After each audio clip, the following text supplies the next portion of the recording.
My talk today is entitled 1942, Apogeo of the Holocaust. We tend to think of the Holocaust as having lasted a long time, from perhaps 1933 to 1945, or 1939 to 1945, or even 1941 to 1945. In fact, however, the killing was incredibly concentrated. It was concentrated in time. 2/3 of the victims died within 19 months, between July 1941 and February 1943.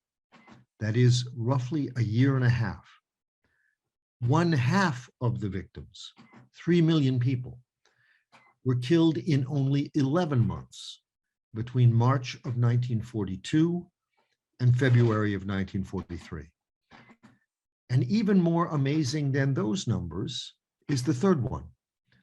1/3 of the victims, 2 million people, were slaughtered in 3.5 months, from July to November 1942. The Holocaust was not only concentrated in time, it was concentrated by place. It was concentrated in space, as it were. 3/4 of the victims came from only 3 countries: Poland, Lithuania, and the Soviet Union. Most of the Soviet victims, in fact, from today's Ukraine.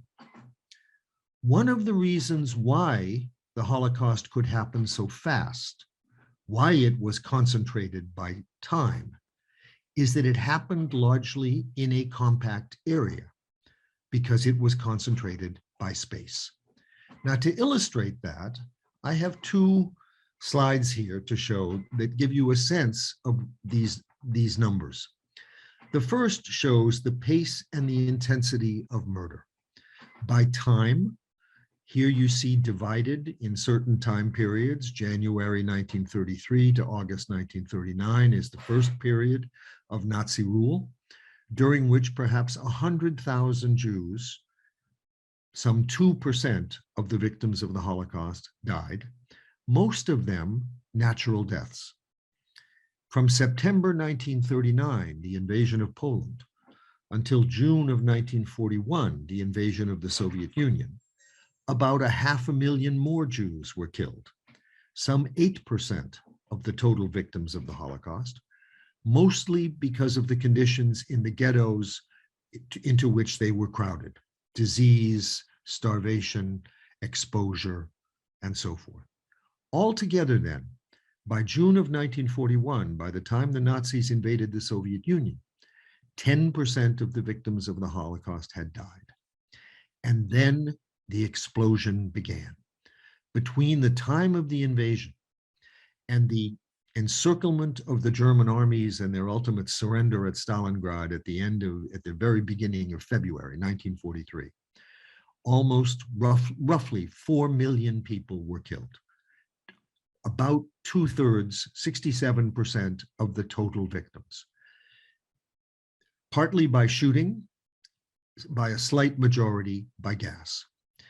That was the period of the intense murders. And then in the remainder of the period of Nazi rule, from February 1943 to May 1945, another almost 1.5 million people, Jews, were killed, about 23% of the total, mostly by gas and partly by the death marches at the end of the war.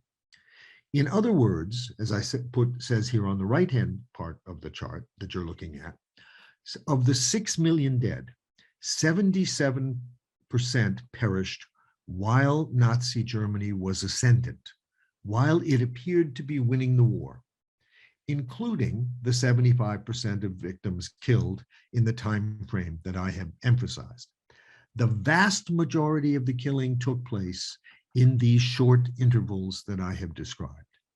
Now, to give you a sense of the pace and intensity of murder by place, look at this chart. 4.5 million, almost, of the victims of the Holocaust came from only Poland, the Baltic states, primarily Lithuania, and the USSR. Another 400,000 came from Central Europe, Germany, the place from which the murders erupted, Austria, attached to Germany, and Czechoslovakia, most of which was absorbed into the so-called Großgermanisches Reich. That's another 7% of the victims. In Southeastern Europe, the Balkans and Greece, about 900,000 people were killed, 15% of all. And from Western Europe, France, Belgium, the Netherlands, Luxembourg, Italy, about 220,000 Jewish victims, 4% of the total. The epicenter of the killing was what was the old Pale of Settlement in the Russian Empire. 3/4 of the victims came from there. More than 9/10 of the victims died there. And to give you a sense of what the Pale of Settlement was, this is a map of Europe at the time of German expansion. But at the end, in the period before the First World War, the Russian Empire had controlled all of this area called the General Government. It had extended a little further west, in fact, all the way to the cities of Krakow and beyond Łódź.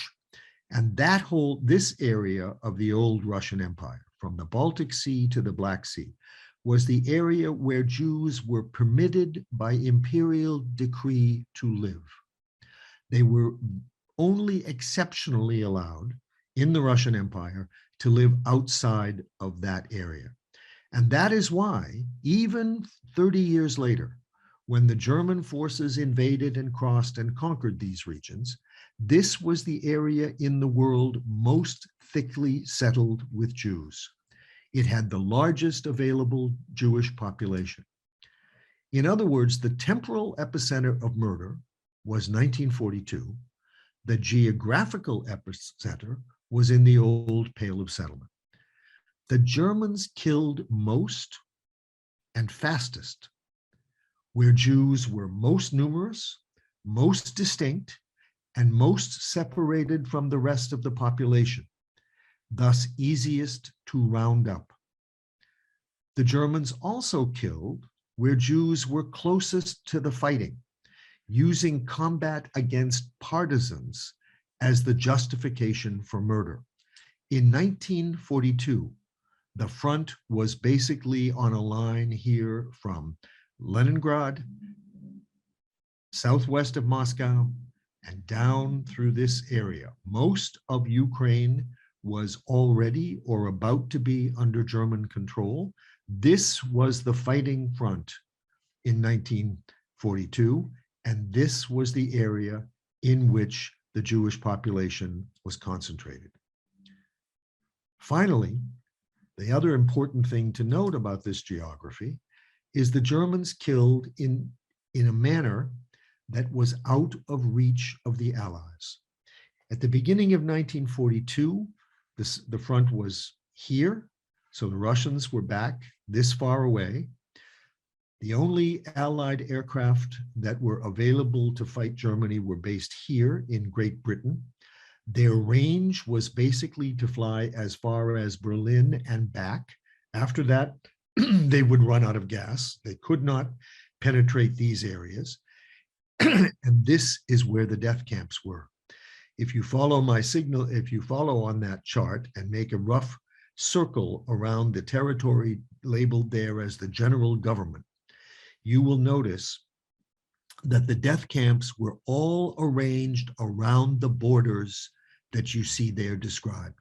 Chelmno was on the northwest, right near the word general on that map. Auschwitz was in the southwest, below the word government. The easternmost camps, Treblinka, Sobibor, and Belchec, those went from north to south. Treblinka was up or in the area near Bialystok. Sobibor was in the middle, around where the last letters of the word government are, and then Belchec was down just north of the city of Lvov, northwest of it. These were the places where the killing was occurring, and it was impossible for aerial forces of the Allies to do anything about it, even had they known and been aware that these were the places that needed to be targeted. We also tend to think that in order to kill so many people, let alone so rapidly, that the Holocaust must have been well planned and organized. It was not. There was little advanced planning before the Nazi regime made the decision to kill all the Jews of Europe in September and October of 1941. There had been almost no preparation of the sites where this would occur. There are minor exceptions, but almost none.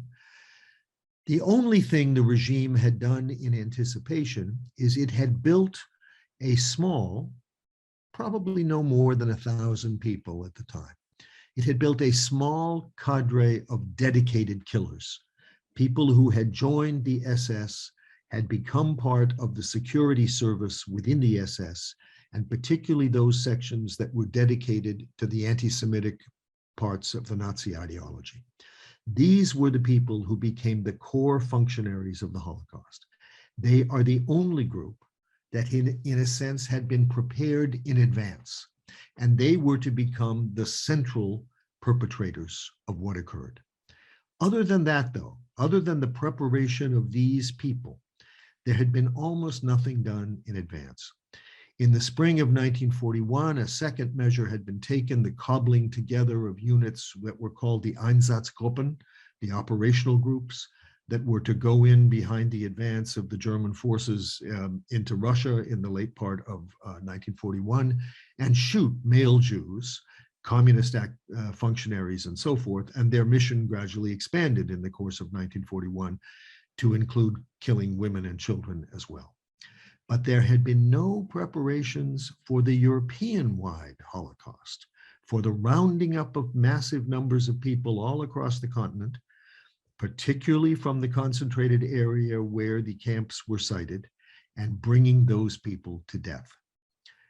In September, the only preliminaries for the method of gassing as mass murder had been tried out in two ways entirely separate, at least in their conception, from the killing of Jews. The first tests of Zyklon, the gas that was used to asphyxiate people at Auschwitz, Majdanek, and a few of the concentration camps scattered around Germany later in the war. That gas was first tested on human beings at Auschwitz, which was a concentration camp that had been established in 1940. It was first tested in September of 1941 on Soviet prisoners of war. And the background to the testing appears to have been that the Nazis expected to capture, and they did capture, hundreds of thousands of Soviet soldiers, who they expected to put to work as slave laborers for the Third Reich. They expected that this work, much of which would be concentrated around this camp at Auschwitz, they expected that this work would be debilitating, that many of the Soviet prisoners of war would fall victim to disease or would become weakened in the effort and so forth. And they wanted a quick method of disposing of those people who had become superfluous for the workforce. And that was the background to the testing of Zyklon. So far as we know, at this point, there was not, the conception was not that this method would be used on Jews. The other main form of gassing people, which was to use carbon monoxide, had been in action in Germany since early 1940. It was a method of culling the populations of German mental and institutions or institutions for people who were physically handicapped, including blind people and deaf people. And at these institutions, a program called T4 had carried out experimental gassings to eliminate those people within the institutions who were thought to be incurable and were therefore, in the eyes of the Nazi authorities, useless eaters, people who would consume food and resources that would be, in the eyes of the Nazi authorities, better used for soldiers and the civilian population and the war effort. So this program of T4 had developed throughout 1940 into 1941. It had been used to empty some mental institutions in occupied Poland in order to make them available as hospitals for German soldiers who would be hurt in the fighting. But largely, this had been a culling operation. At about the same time as the Zyklon tests took place at Auschwitz, the personnel who had been active in these German mental institutions in the killing operation were transferred to occupied Poland and distributed to various SS units. They were to become the core personnel at 4 of the main gassing sites. The first 2, which were the construction of which began in late 1941, were Chełmno and Belzec. The next 2 were Sobibor and Treblinka, which came into existence during later in 1942. So the process of gassing, the techniques of gassing were available. They had not been prepared necessarily for the mass murder of the Jews, but they were readily adaptable to those processes. Now, the only one of these sites that was even a partly pre-existing installation, if you will, was Auschwitz, which was built around barracks that had once been used by Polish military units, and before that by Austrians. And then also very nearby, there was a labor camp, a transit labor camp, because in the era before World War I, that Auschwitz had been a border crossing between the Austro-Hungarian Empire and the Russian Empire. And so people who went back and forth went through these barracks that were set up as they transited the border. That site was available for the SS. It took it over for the concentration camp that it established in 1940. It was not initially planned as a death camp. It was planned to be a conventional concentration camp. And it had barracks that could be adapted. That was not true of any of the other sites.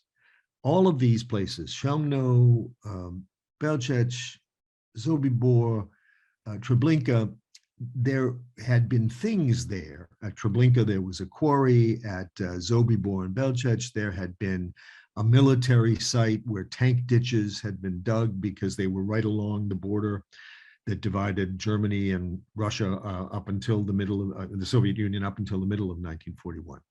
They were all adaptable as sites, but there were no structures. And so all of them had to be built once the sites were identified.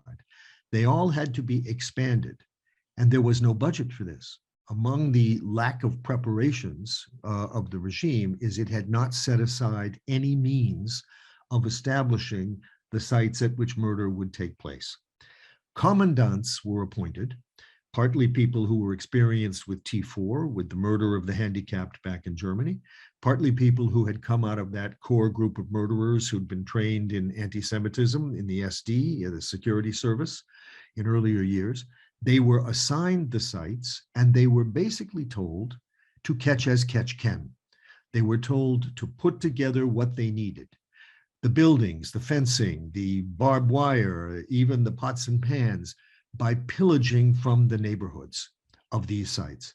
And that's what they did. Even at Auschwitz, which had this core barracks, they all needed an extra floor. They were not large enough. And so what the Auschwitz commandant did is he traded gravel that was produced within the concentration camp to a nearby factory owned by IG Farben, in return for which IG Farben would give him steel beams that could be used in constructing a new level to these barracks.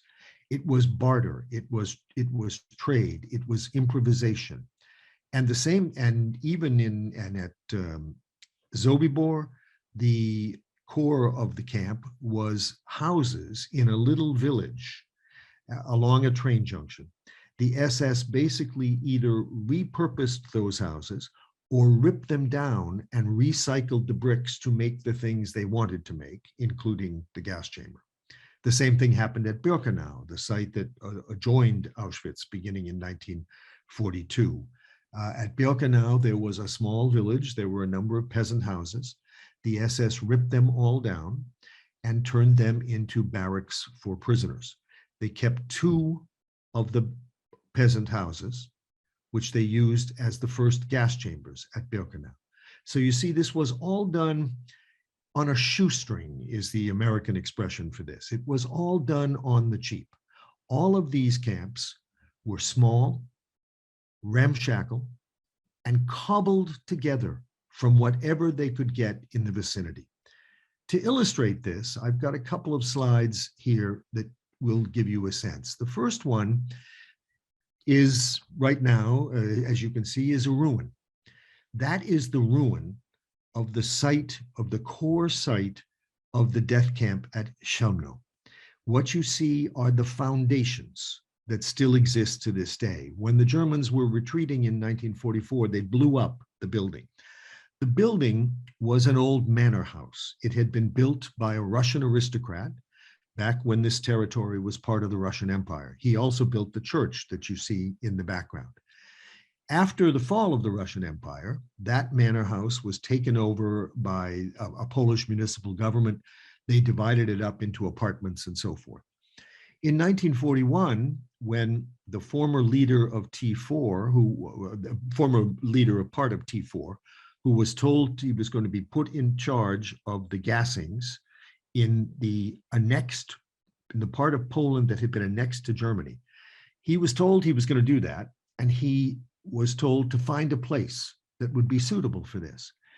The way he had gassed people before under T4 is, instead of going to insane asylums or sanatoria and picking people out and then taking them to a small gas chamber that had been installed at each of these places, what he had done is he had picked up prisoners from the inmates of these various places. He had put them in the back of a van, like a moving van. He had connected the exhaust to the back of that van, which is where the carbon monoxide came. And he had literally driven that van through cities and towns of the annexed part of Poland to Germany until those people were dead. And then he had delivered them to crematoria where their bodies were disposed of. That was the procedure he proposed now to apply to Jews. And what he did is he took this building, because it was centrally located in the middle of the part of Poland that had been annexed to Germany, and he could bring people to this site in batches. What they usually did is they collected Jews from all around the province. They brought them, they usually deprived them of food for 3 or 4 days when they were in transit. On the night before they were to arrive at this place, they were put up in a mill in a nearby town or in a synagogue. And then they were brought by truck, usually 45 people at a time, in the driveway that you see on the left-hand side of this picture. They exited from the truck there. They went down the stairway that, if you look carefully, you will see just down to the left and below the church tower. They went down that stairway into the basement of this building. They marched down the central aisle that you see in the middle. And as they did so, whatever few possessions they had left were taken away from them.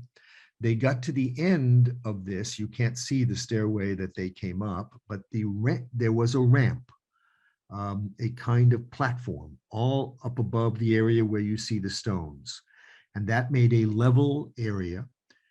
And backed up to that level area were vans, usually 2 or 3 at a time. And the people were pushed into the back of the vans. They came up the stairway. They were pushed into the back of the vans. The doorways were closed. The vans either sat there and idled or drove into a nearby forest. And while either of those processes happened, the people were gassed to death. Now, my point of showing you this is to illustrate how little material was required to put together a killing installation. All the Germans had to do was build a wooden fence, more or less along the line of trees that you see behind you at the back of the picture. Another gate, another fence on the left-hand side, and a gate. On the right-hand side of this picture, you can barely see it in the background, there's a river. All they had to do was put a little wire on that side. The building was already there. The vans were available from the previous killing process and were easy enough to acquire from the SS motor pool. There was no other overhead involved. And you know, even the stealing of everything they took from those people was not difficult because they stored it in the upper levels of this building. And when that overflowed, they stored it in that church right behind there. This was a low-tech, low overhead, low expense operation. Here, you have an aerial view today of the memorial to the Belchec death camp. That is an aerial view of the outline of the camp. The memorial was built to duplicate the dimensions of the camp. And you see in there different shades of black. The very dark shades you see are the pits in which the bodies were burned. There were actually no people living in that area. That was purely a disposal area. All the Germans had to do was build a fence around the perimeter of this. This is basically about 300 meters wide and about, that is from left to right, and 200 meters from top to bottom. That is the area of the camp. It required very little in the way of guard personnel. There were about 15 Germans on duty at this place at any one time.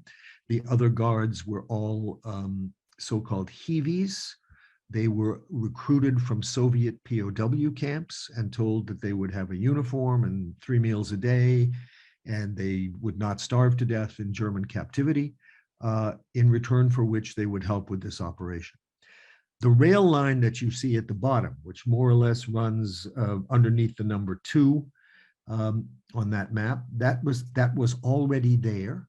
That was a spur that came along the main railroad line. And what all the Germans did is they constructed a series of huts. They more or less are to the left of the picture where the numbers 5 and 6 and 3 are. This is an aerial view of the camp today. So what that area is indicated by number 4 is a museum that has been built since. That wasn't there then. So this was a very primitive operation. The first gas chambers, which were more or less just to the left of the number 6, they were right there by the rail line, were made out of 2 rows of wood, filled with a layer of sand in between, covered on the outside by tar paper, and in the inside at the bottom with a little bit of aluminum to catch bodily fluids and so forth. And in that area, that's where people were gassed. When they arrived, at least in the first stage of this camp, the people who got off the trains, roughly where the number 3 is right there, could see the gas chamber. They had to be beaten into it. Now, later in 1942, when there was a little bit of a lull in the deliveries to these sites, because the invasion of the march towards Stalingrad was taking all the railroad stock. At that time, these camps suspended operations. And Belchec, this site, the leaders realized that the gas chambers were too small for the numbers of people who were arriving. They built new ones. And the new ones were located back where that number 9 is. They were located up the hill. There was no slice, as you see there by the number 8 running in the side of that hill. That's part of the memorial. But that is the route that people marched. And that route was covered on both sides by sawhorses with barbed wire. And the barbed wire were interlaced with the barbed wire were pine boughs, branches of pine trees. So all of this also was incredibly ramshackle. It was put together by very basic equipment, none of which cost very much. And it was operated by a minimum number of people. The most murderous, well, here is a picture of Sobibor. This is a picture that is very, very new. It was just discovered in the attic of the family of an SS man who had been at Sobibor. It was discovered, I think, in 2020. And this is a photograph of Sobibor as it looked in 1943, after it had been in operation for some time. The the camp was not very large. This is the outer perimeter. You see, this is the inner. You'll notice that the fences all have pine boughs interwoven with them. The one in the middle of the picture does, the ones around the edges. On the far right of the picture, you'll see a building with a white roof. That is the railroad station where people arrived. When the SS first set up this camp, there were not that many of these, not as many buildings here as you see in this picture. And they were all like log cabins. What the SS did over time is they plastered them and they whitewashed them. So when people got off the trains, they thought this looked like a pretty little village. They walked roughly, the people who were to be killed walked roughly, as you look at that picture, from the right to the left. They walked through those buildings. The death sites, the gas chambers, are off the outside of this picture. Even the SS did not take pictures of those. This is a photograph that the SS officer who'd been stationed there took, but he did not photograph that. You get a sense of how small this area is. And this is a place where roughly 200,000 people were killed. Treblinka is the final illustration of how ramshackle and primitive this all was. And here's a place where at least 800,000 people were killed. People came in on the railroad line that you see on the left of the map. They were assembled in the station square. They were marched into that central area that is surrounded by hatching. And then they were brought through the tube, the little curved piece you see in the middle. That was a passageway. Again, sawhorses, barbed wire, pine boughs. The remarkable thing here that this map doesn't quite tell you, and that a photograph of the current monument wouldn't tell you either, is that when people got off from those railroad tracks on the left, they could not see the gas chamber. The gas chamber was hidden in that lower right-hand corner of this map. And if you look carefully, in the box around that corner has a wavy line. That wavy line describes what blocked the vision of the people getting off the train. It was a giant earthenware wall, earth wall. It was basically what we call in English a berm. It was mounted up dirt like a dike. Only it was not holding back water, it was holding back sight. So this was this area. It's relatively small, again. It is largely concealed. It is also ramshackle, and it was very, very cheap. So this was the sites that were set up to kill were cheap. They were self-financing. They were all paid for, like the deportation trains were paid for, from the money that the SS stole from the victims or from the ghettos from which the victims had come. They needed very few Germans to operate, 20 to 25 up at Treblinka, fewer at Belchec, plus the Hiwi auxiliaries, the Soviet POWs, as guards. The murder required few resources. Not only were the sites converted, low expense, and easily staffed, the gases were on hand and inexpensive. Zyklon had been used even at the mental institutions, though it was not used as a gas at the mental institutions, it was used as a fumigant. Zyklon was a product invented in 1922. It was used primarily between the wars to fumigate barracks, so where men had been living at close quarters, to fumigate barns where agricultural goods were stored, like tobacco that was drying and so forth. It was sometimes used to fumigate schools during summer holidays and so on. The SS already routinely ordered Zyklon. It was used for almost every SS barracks in Nazi Germany.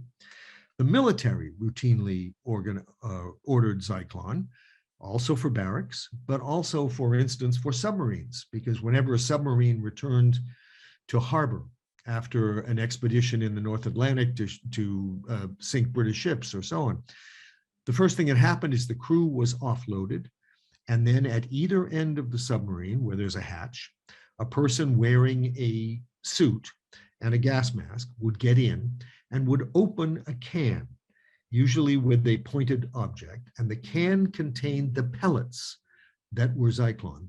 They held a solution of the hydrocyanic acid that vaporized to make the gas. Now, this was a routine military application, and the reason why the people at Auschwitz thought of using it on the Soviet POWs in September 1941 is they already had it. And they had been asked by their superiors, how do we dispose of weakened Soviet POWs and so forth? And they said, well, we know we have this substance. We know it is lethal. We know people will die if they're exposed to it. Let's find out exactly at what rate they will die and how. And they locked them in a basement of a barracks and put the Zyklon into that room. And this is one of the things about Zyklon that made it appealing to the SS. It is, aside from the need for a gas mask, it is easy to administer, because what they did in that barracks is they simply opened the windows in the basement level, threw in an opened can and closed it. All you had to do with Zyklon to kill people is pour it into the space where they would be exposed. And that was the conception of the gas chambers that would be used at Auschwitz. Now, this substance cost 4.5 Reichsmark per kilogram, and you could probably, and with a kilogram, you could kill 1,500 people. So when you work out all of the math of the gas that Auschwitz ordered, the proportion of that gas that was used to kill, and the number of people who were gassed, which is probably just short of 900,000, you find out that the SS paid just about 1 US cent per corpse at Auschwitz for the gas that killed the people. It was very cheap. For the other camps that used carbon monoxide, Chalmno, Sobibor, Treblinka, and Belchec, the gasoline was already at hand at nearby military bases. The gas was manufactured either out of captured Soviet tank engines, so they didn't even have to build a motor to do this, or in the case of Chalmno, in vans that they already had. Now there, the one infrastructure requirement was you had to build pipes that would transmit the gas into the chambers. But that was the only infrastructure investment required. Now, finally, the trains that brought the people to these places were almost always derelict equipment.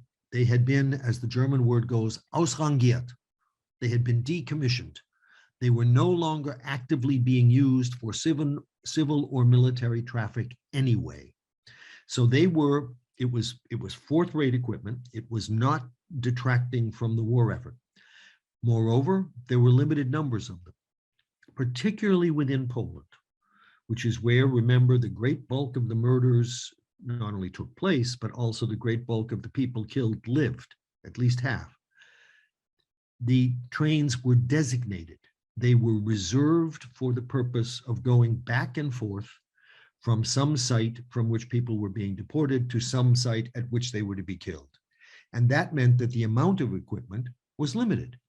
There were, in the case of the city of Krakow and the surrounding province of Galicia, one train going back and forth over most of 1942 was sufficient to wipe out the entire Jewish population. The trains did not interfere with military traffic because they had no fixed timetables. They were easily detoured in order that more pressing traffic could exercise the right of way. And the deportation trains had the lowest priority on the German railroads. They therefore could not, by definition, interfere with military traffic. And finally, even at the high point of the killing, the trains were relatively few. In 1942, at the peak of the deportations from Warsaw, only 4% of the daily carrying capacity of the line that went by Treblinka from Warsaw up to Lithuania, and from which the trains turned off to Treblinka, only 4% of the daily carrying capacity was used to take Jews to their deaths. So what we have here, and to give you a sense of the limited nature of what was happening, this is the next slide is a table that shows you the number of trains departing to death camps at the apex of the murder in 1942. Now you'll see that from, and this is based for the most part, which is what those little asterisks tell you. This is based for the most part on numbers that have been compiled at Yad Vashem in Jerusalem. They have not quite finished their tabulation. It's a massive study of all the deportation trains in Europe. They have completed the study for everywhere outside of the non-annexed part of Poland, the general government, and the occupied Soviet Union. So what we know, we have complete numbers for Western Europe and the Balkans. We don't have absolutely complete numbers for trains that start in those other areas. We do, however, from various academic studies and from German records, know how many trains arrived at death camps from everywhere in August and September of 1942. So what I have done on this slide is I put together a compilation of all of that data. And it shows you the number of trains that were traveling to deport and murder Jews at the high point of the Holocaust in August and September of 1942. The total number operating, as best we can tell, in all of Nazi-occupied Europe in August is between 130 and 132. That's a little more than 2 a day over 61 days. The total number operating in September is a little higher, between 141 and 141 or 142. And that, I'm sorry, I misgot you. In August, it's 4 a day. And in September, it's a little higher than that.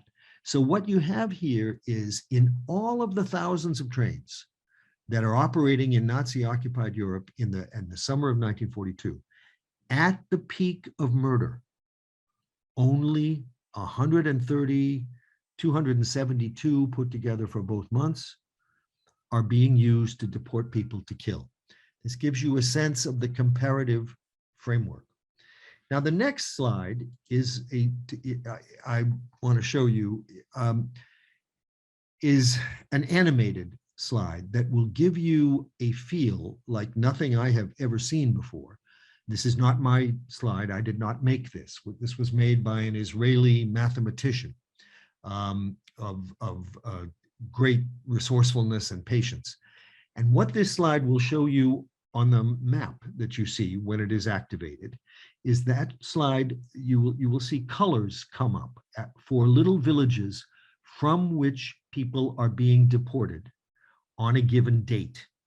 This is, after all, by time. And this tells you, in the course of 1942 and into 1943, where people were deported from, where they were deported to. And then on the right-hand side, as you see the chart, that chart will tell you what the total death toll in that interval is. And one of the things that is striking when this chart is activated is you see that on the left, that each of these camps had a designated area from which it drew. Most of the train journeys to death within the general government were short. They didn't require very much equipment because the same trains could go back and forth, and they could go on a given day to a chosen designation and then the next day do another, and so on. I liken this to a rolling barrage of artillery. This is what was done with the trains. And on the right, you will see how fast the numbers mounted up. Remember what I said, 1/4 of the victims died in only 3.5 months. And the 3.5 months are in this chart. So you see how fast that slope goes up, how easy it was for the Germans to move large numbers of people and murder them in an incredibly short period of time. Not technically difficult, the Holocaust was not politically difficult in 1942 either. Germany was winning the war until the Battle of El Alamein and the enclosure of the Germans at Stalingrad. What happened in November 1942 is the British defeated the German advance into Egypt and began to roll back the German army in North Africa. And at the same time, the Russians enclosed the Germans. In November 1942, the Russians attacked the flanks of the German advance towards Stalingrad. The flanks were guarded by Romanian and Hungarian armies. The Russians destroyed them. There was very little left of them after the offensive, and made an encirclement, cut off with pincers the Germans in the city of Stalingrad. And so the siege began in November, which led to the surrender of the Germans in the first days of February 1943. And that is generally recognized as the point at the turning point of the war in Europe, after which Germany was perpetually on the defensive. Now, up until then, most of the killing had already occurred, certainly by Stalingrad, and most of it actually by November 1942, by late November. The Germans had been winning all along. And what that meant was the Allied governments cooperated in deportations. No Allied government in Europe said no to the Germans in 1942. In Vichy France, the government of Marshal Pétain provided the Germans with Jews in France, mostly refugee Jews, mostly non-French citizens, not people who had been born there. But they used these people as the first groups that they would hand over when the Germans demanded them, and they did in 1942. Romania and Bulgaria promised the Germans in 1942 that they would begin delivering their Jews in the course of the following year.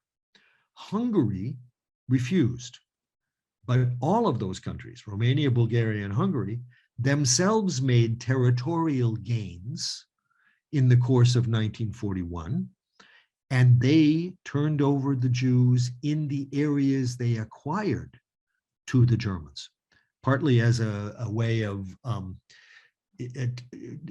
in changing the population balance so the people of their own nationality would be more numerous in those areas. But what you get here is governments that cooperate in 1942 begin afterwards to renege on their promises. And they do that only after the encirclement at Stalingrad. And in the case of Bulgaria, they wait even a little longer into 1943 before they finally say, no, we're not going to do this. The same is true of most of the Catholic bishops in occupied Europe. Some were quite heroic, but particularly in Slovakia and Lithuania, the initial reaction of the Catholic Church had been to protest against the deportation of baptized Jews, but often to sanction the deportation of other Jews on religious grounds, on the argument that these are the people who had rejected the teachings of Christ and they therefore were not entitled to the sympathies of the church or of the church's faithful. That was not universal, but it was frequently the case. In 1943, you begin to see the clergy in Slovakia and Lithuania turn away from that and to begin to tell their flock not to become participants in the Holocaust. But in 1942, while the Germans were winning, most of them did not say that. And what's more, in 1942, the Holocaust was not militarily difficult for the Germans. One way of seeing this and understanding that is to look at the next slide, the one that talks about deportation transports. Now here you see the Yad Vashem, mostly the Yad Vashem figures, some others that I've had to compile out of the literature. But here you see the numbers of trains that deported Jews to death camps from the entire period of October 1941 and October 1944. Notice something. The total number outside of the general government and occupied Soviet Union.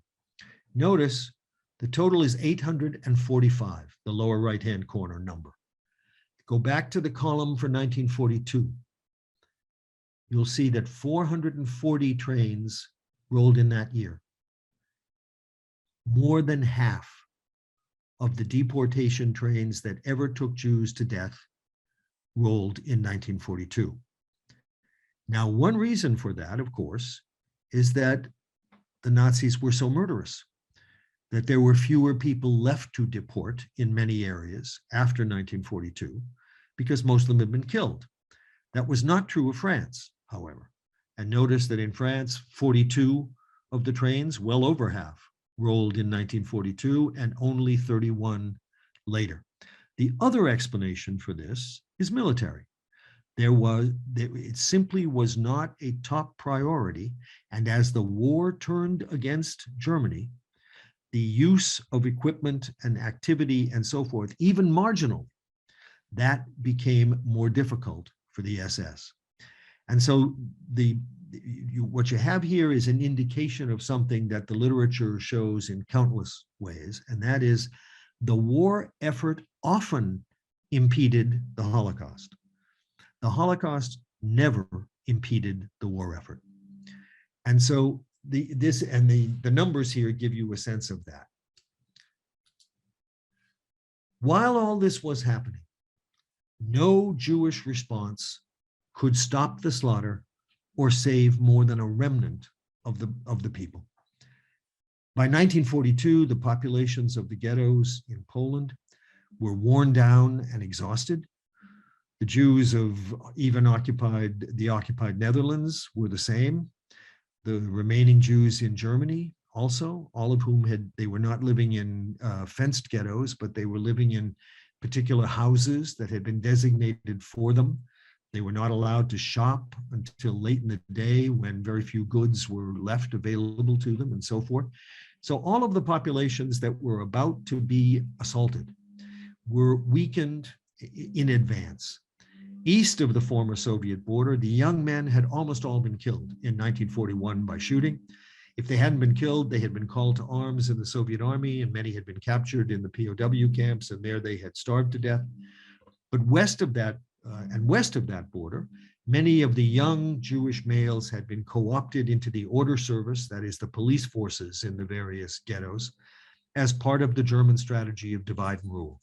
The Germans pitted groups of Jews against each other in all of these areas, following good colonial practice that had been developed by many of the colonial powers in the late 19th century, and that is playing off one group of subordinate people against the other. So the people in the order service had been told that they would survive and their families would survive if they cooperated with the Germans, and most of them did. The same thing was true of many of the ghetto administrations. And so this strategy of divide and rule was extremely effective in many of the ghettos. And it reduced the possibility of coordinated resistance developing. It was very difficult in the ghettos to understand what was happening. After all, many of the ghettos had existed for a year and a half, almost 2 years before the deportations began. All of a sudden, the liquidations occurred.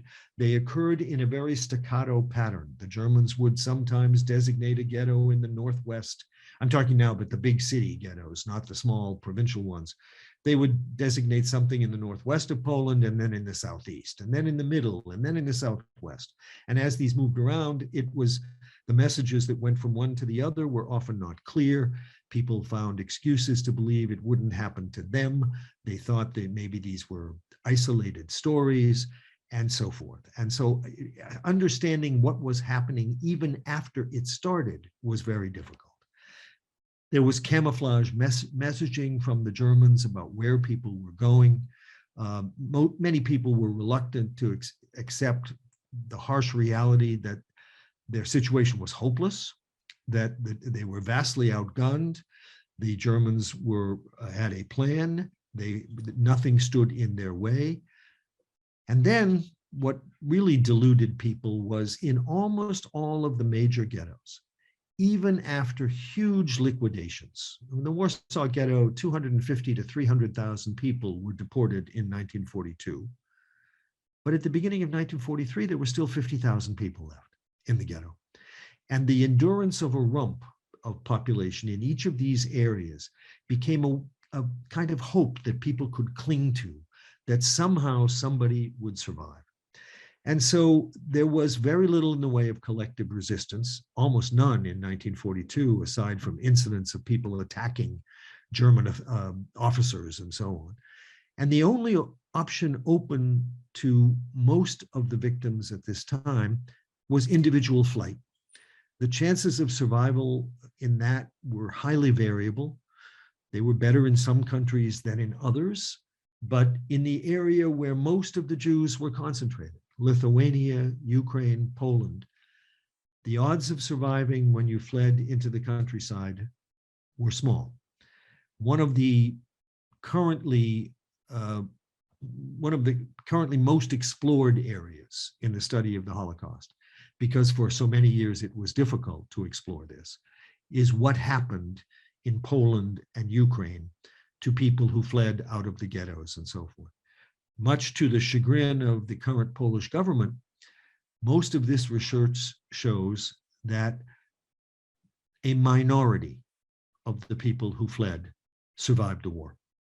Most of them were turned in by Polish helpers when they ran out of money to pay for their food and lodging, or they were hunted down in the areas where they hid because the local population feared German reprisals, or because the local population knew that if they rounded up Jews and turned them into the Germans would give them vodka and sugar and other scarce commodities and so forth. So the advantages of the chances of surviving when you fled into the forests and so forth, and in most of Poland, there were no forests to flee to. There were more in Belarus and parts of Ukraine, but not that much in Poland. When you fled, the chances of survival were limited. And so this was the bleak situation that most Jews faced. Nothing they could do could make a big difference. So in sum, 1942 marked the apogee of the Holocaust because a large Jewish population was concentrated within the Germans' reach and defined by the Germans as dangerous, partisans, saboteurs, and so forth. That became the justification. Or as sources of disease that would undermine the front, typhus and so forth, even though these diseases were largely caused by the German confinement of the Jewish population. So a large population was concentrated and the Germans had rationales for murder. The Germans then developed a cheap and fast means of transporting and killing these people. And no effective countervailing force stood in their way. These are the three reasons why the killing in the Holocaust was so concentrated by time, almost co-evil, almost coterminous with the year 1942. All of these conditions then fell away in early 1943, never to return again, except for a brief interlude in the spring of 1944, when their localized recurrence enabled the deportation of almost 500,000 Hungarian Jews in only 56 days. There are two intervals in the history of the Holocaust where the murder was this intense. The deportation of the Jews of Warsaw in the late summer of 1942, and the deportation of the Jews of Hungary in the spring of 1944. And in both cases, you had a large concentrated Jewish population within the reach, defined as dangerous, being sent to sites that could kill them cheaply with no effective countervailing force, because in both cases, In the case of Poland, there was no government that would stand in the way. And even so, in 1942, no government anywhere was protecting Jews. And in 1944, the local government was a collaborationist one that had been installed in Hungary, and they were fully behind the program. It was the Hungarian railroads that deported, it was Hungarian gendarmes that round people up, and so forth. So this, I have tried to give you a sense of why so massive a carnage could occur in such a limited time, and how the Germans could do it in a way that did not seem to harm themselves, even leaving aside the ideological argument in which many Nazis believed that they could not win the war unless all of the Jews were killed. But even leaving that aside as their driving motivation, what was characteristic here is they had the means to do it in a compressed framework at remarkably little self-harm. Thank you very much.